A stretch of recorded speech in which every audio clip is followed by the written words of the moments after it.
Wouldn't it be nice to have several thought leaders in your industry know and love your brand? Start a podcast.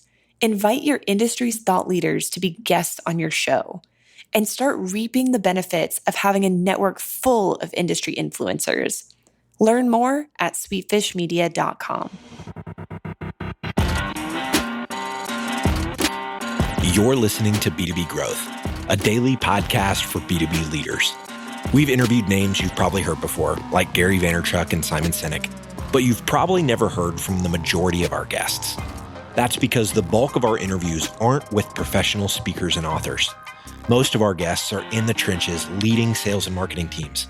They're implementing strategy. They're experimenting with tactics. They're building the fastest growing B2B companies in the world. My name is James Carberry. I'm the founder of Sweetfish Media, a podcast agency for B2B brands, and I'm also one of the co-hosts of this show. When we're not interviewing sales and marketing leaders, you'll hear stories from behind the scenes of our own business. We'll share the ups and downs of our journey as we attempt to take over the world. Just kidding. Well, maybe. Let's get into the show. Hey everybody, before we get rolling, we wanted to tell you about another podcast you should probably check out, the Sales Experience Podcast, hosted by our friend Jason Cutter. On the Sales Experience Podcast, Jason shares tips and lessons to help you create a sales experience that will turn more prospects into customers. Whether you're new to sales, a veteran, or lead a sales team, if your goal is to impact the lives of your customers, then this podcast is likely for you. Our favorite episode is number 97, Professionals Don't Ask for the Sale. Now, let's get into the show. Welcome back to B2B Growth. I'm Logan Lyles with Sweetfish Media. Today, I'm joined by Ben Baker. He is the president of Your Brand Marketing and author of Powerful Personal Brands. Ben, welcome to the show. How's it going today, man? Logan, it is great being on the show today. Thanks for inviting me.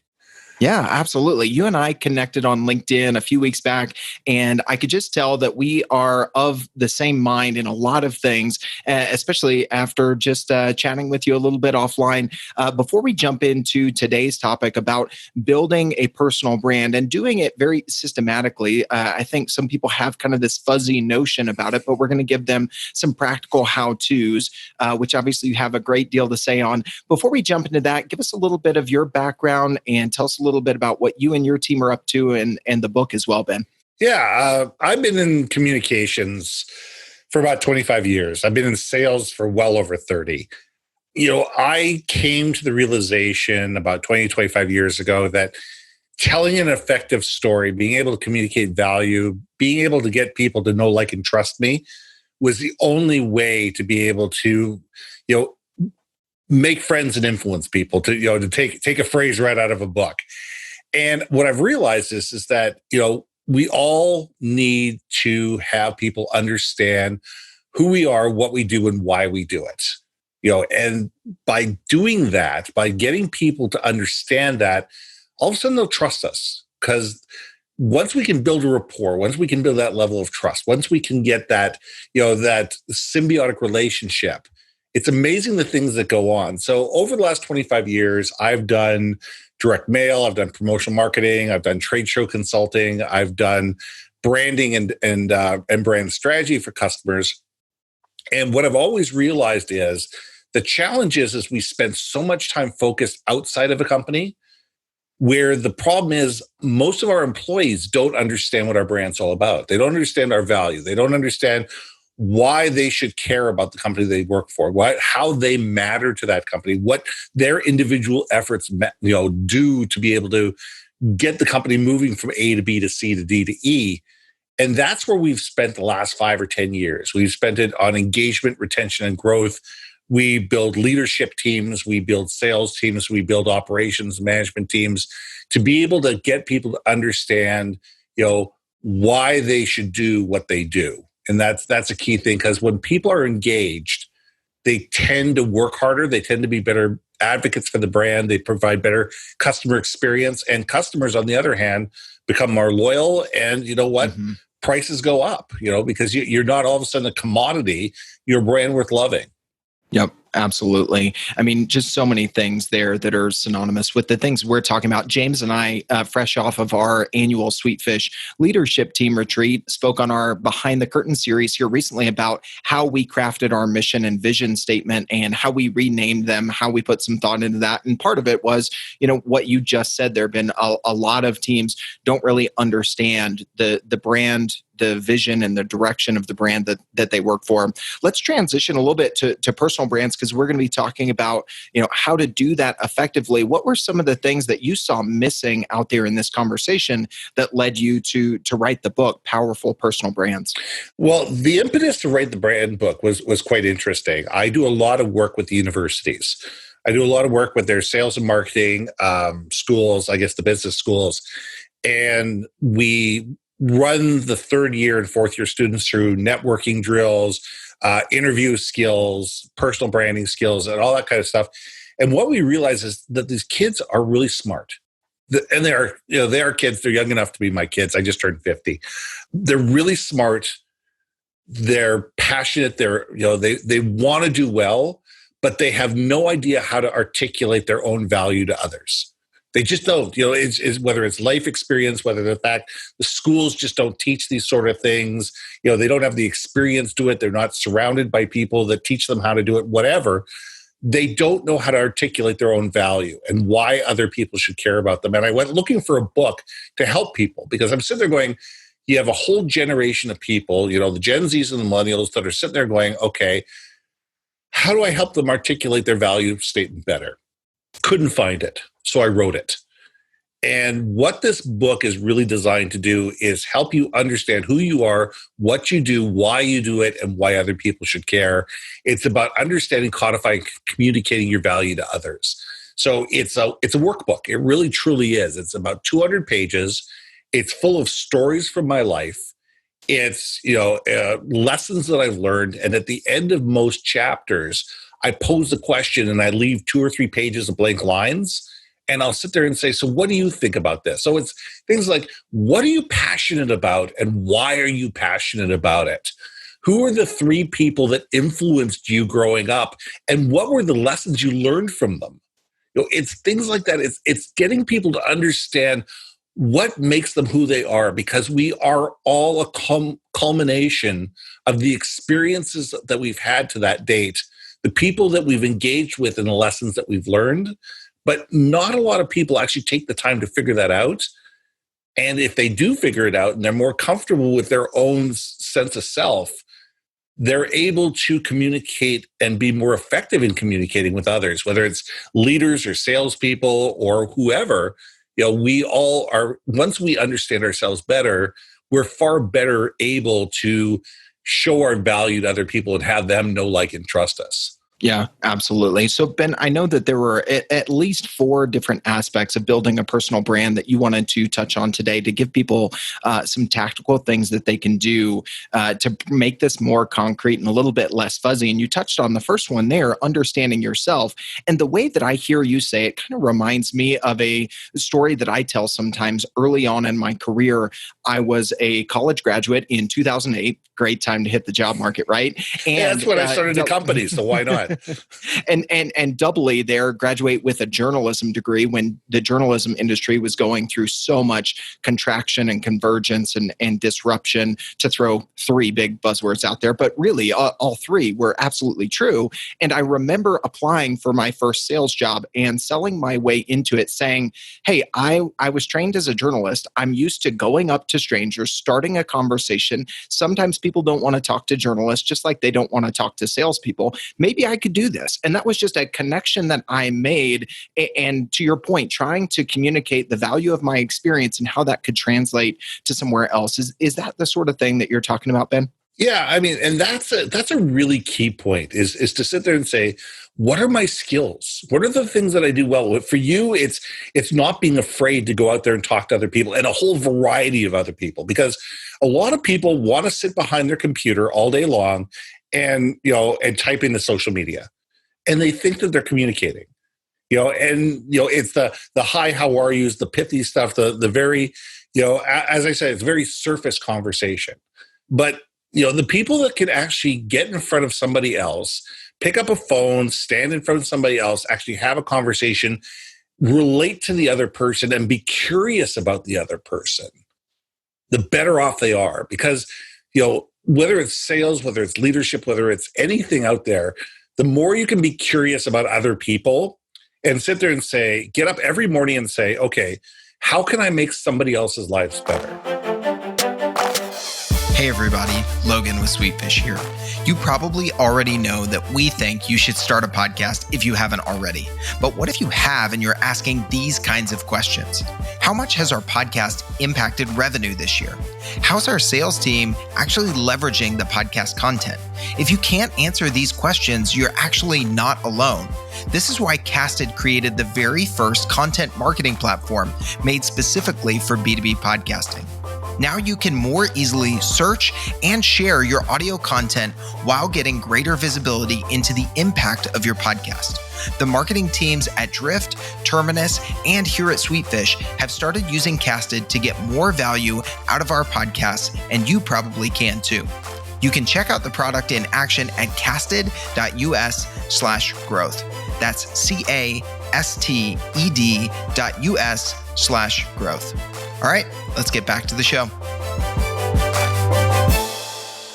Yeah, I love the way you made that transition there, Ben, because, of the kind of the four things that you wanted to share, we talk about understanding yourself, right? So that you can see what are your unique skills or experience that could translate to a new experience or just add value in the same way, and communicating that.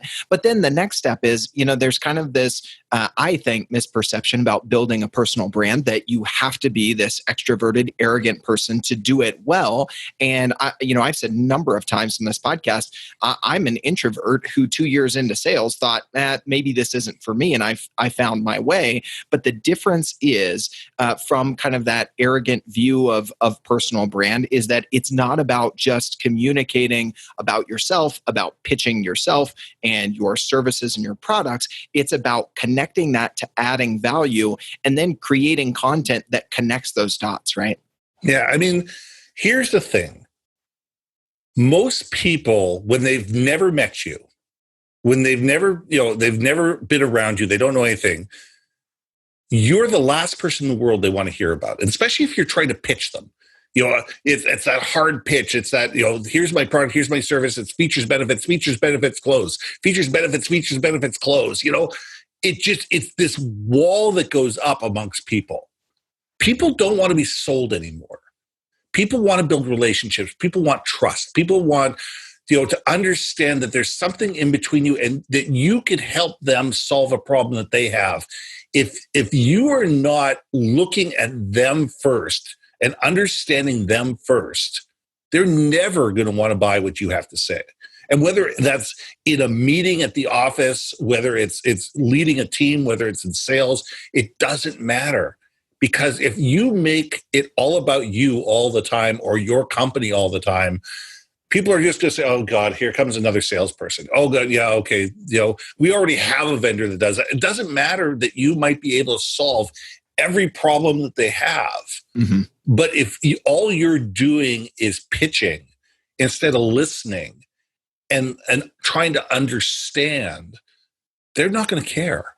Yeah, absolutely. It goes back to that old truth that we all know. People don't care how much you know until they know how much you care. And part of building your brand should be showing that care, showing it in practical ways, offering to make connections, those sorts of things, adding value with your content. So some of the things to recap so far, Ben, that you recommend to folks, because I know that you consult with folks and you do some training on personal brand for CEOs, for leaders, for salespeople specifically. Understand yourself so that you can connect those dots and the value that you bring. Don't make it all about yourself, though, which seems a little bit counterintuitive, but not in the way that you've kind of mapped it out for us. The other thing that I know you recommend a lot is that to think about this idea that you have one brand, both your company and your personal brand, across all channels, online and offline. So if you are trying to exude this type of personality on LinkedIn, but then people get together with you at an event or a conference or something like that, and there's this huge disconnect, then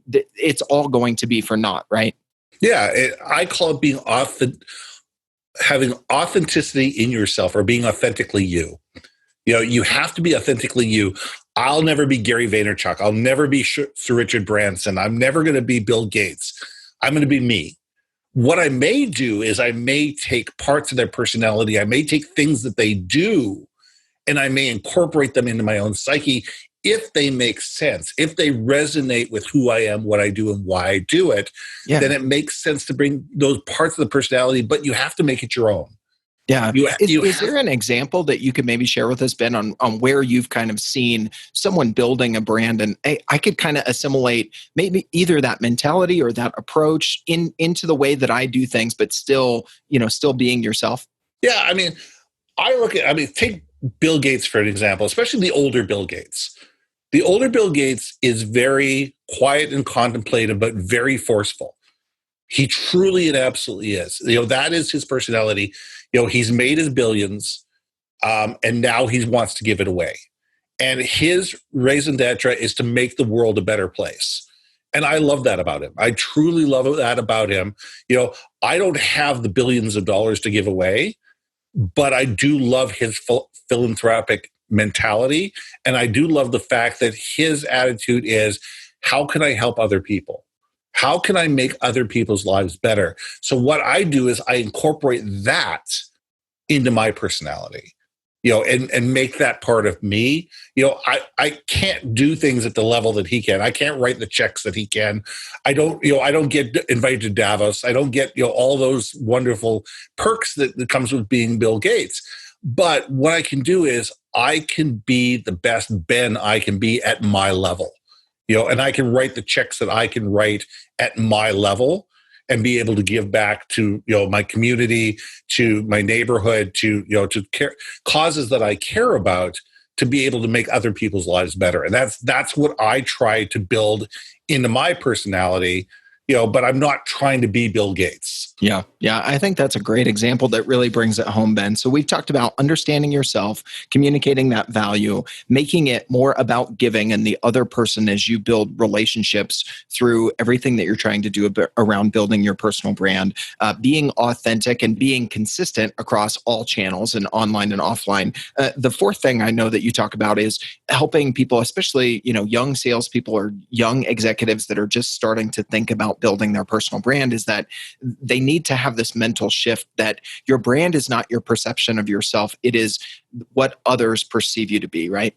Yeah. And that's important. As Jeff Bezos from Amazon has a great quote. He says, your brand is how people perceive you when you're not in the room.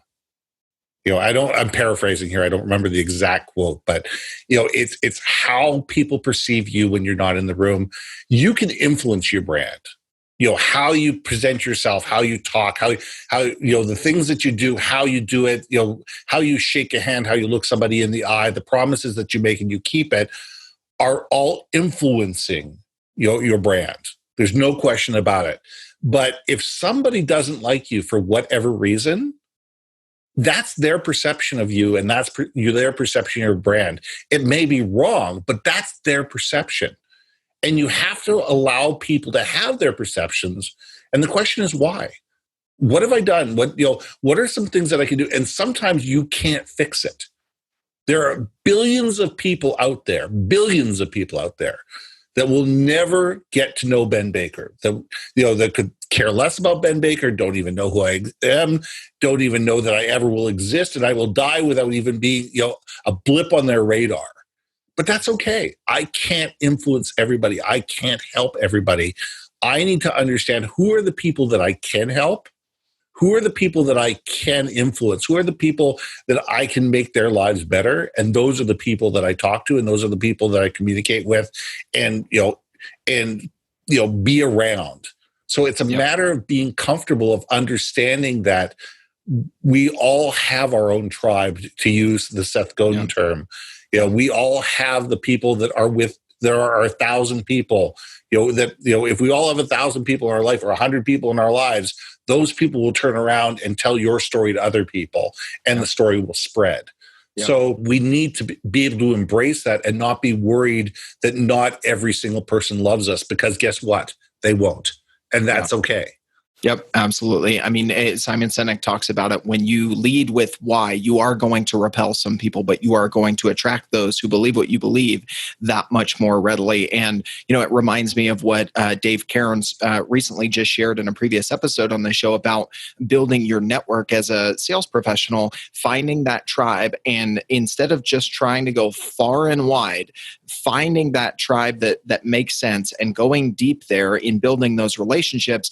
And I think the similar point here is, as you're building your personal brand, recognize that tribe, recognize what they need, recognize what content that they're searching for, figure out the problems that they are trying to solve. It's part of the reason we have this podcast, and we host so many B2B sales and marketing leaders so that we can hear from them in the trenches and have these conversations so that we can serve them better. Again, going back to the point I made at the very top of this episode, Ben, I think we're so like-minded and telling a lot of the same things there. I'm glad that our paths have crossed recently, and I really appreciate you being on the show today. If anybody else listening to this would like to stay connected with you, Ben Baker has not been a blip on their radar yet, but now is, and they want to stay connected, find the book or any other resources on this topic of personal branding that they might want to consume. What's the best way for them to take action on that? Yeah, everything is available on my website, which is yourbrandmarketing.com. There's links to my Amazon page there, my speaking page, my workshops, my online workshops. Everything is available through yourbrandmarketing.com. And if you just want to have a conversation, reach out to me, 604-512-7174. Most people won't, but you know what? If there's ways that I can help you and your teams get better, if there's ways that I can help you as a senior executive understand the value of your personal brand and how that brand helps you be more influential, both inside the company, outside the company, and a better leader, love to have the conversation. I love it, Ben. I appreciate the transparency, the openness, the willing to connect there. I just love it so much. Well, Ben, thank you so much for a great conversation and being on the show today. Okay, thanks for having me. We totally get it. We publish a ton of content on this podcast, and it can be a lot to keep up with. That's why we've started the B2B Growth Big Three, a no-fluff email that boils down our 3 biggest takeaways from an entire week of episodes. Sign up today at sweetfishmedia.com/big3. That's sweetfishmedia.com/big3.